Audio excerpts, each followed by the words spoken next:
Loans available to consumers generally fall into two main categories: secured and unsecured debt.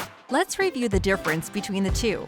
A secured loan is connected to a type of collateral, most often a vehicle or a home. Lenders hold the title or deed to the collateral or place a lien on it through the term of the loan.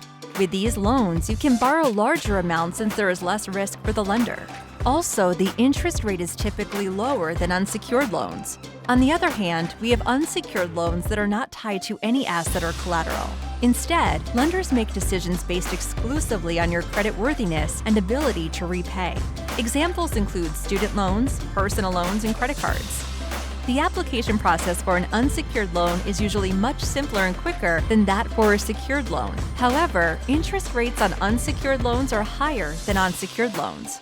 Regardless of which type of loan you get, read and understand the terms before you sign, and be sure to borrow only what you need and can repay. Florida Credit Union offers both secured and unsecured loans, and even if you have less than perfect credit, FCU will work with you to get you what you need. For more information or to check out loan options, visit flcu.org. Florida Credit Union. Member-owned, community-proud since 1954.